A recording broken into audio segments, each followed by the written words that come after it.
Hello বন্ধুরা, শুভ দীপাবলি। সব কেমন আছে? আশা করি ভালো আছি। তো দেখো, আমাদের ঘরেরও ছোট্ট একটা মায়ের মূর্তি আছে, তারই একটু আয়োজন করেছি।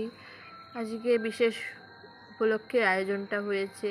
তো দেখছো, আমি সব এখানে গুছিয়ে নিয়েছি সব কিছু, সব রকমভাবে। আমি কিন্তু মিষ্টান্নটা বানাতেও বসিয়ে দিয়েছি। তো এরা 14 শাক বাজতে শুরু করেছে। আর এই যে ছোট ছোট দুটো মানুষকে দেখতে পাচ্ছ, এরা কিন্তু প্রচণ্ড হারে আমাকে সাহায্য করেছে। ওরা না থাকলে আমি তো করতেই পারতাম না কাজটা, যতটাই ছোট কাজ হোক না কেন। এই যে 5 রকম ভাজা করেছি আমি, কিন্তু এখানে শাক ভাজাটা আমি দেখাতে পারিনি, এবং আমি খিচুড়ি যেটা অন্নভোগ করেছিলাম সেটাও আমি দেখাতে পারিনি, ওটা ভিডিও করা হয়নি। তো দেখতে হচ্ছে সবাই সব রকম কাজে লেগে পড়েছি। লুচি ভেজেছি। তো কি বলো তো, এই যে দেখতে পাচ্ছ, আমি ঠাকুর ঘরটা পরিষ্কার পরিচ্ছন্ন সবই করে এগুলো সব গুছিয়ে নিয়েছি। পুজোটা করে ঠাকুরকে ভোগ নিবেদন করেছি।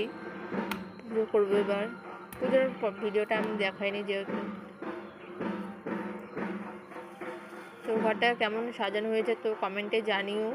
আর যদি কিছু ভুল হয়ে থাকে তোমরা প্লিজ আমাকে ক্ষমা করে দিও। আমি কিন্তু অত সেভাবে জানি, যতটা পেরেছি মন থেকে চেষ্টা করেছি করার। তো এরপরে দেখছো, ওই পুজো করার পরে আমি ভোগ নিবেদন সবাইকে বিতরণ করেছিলাম।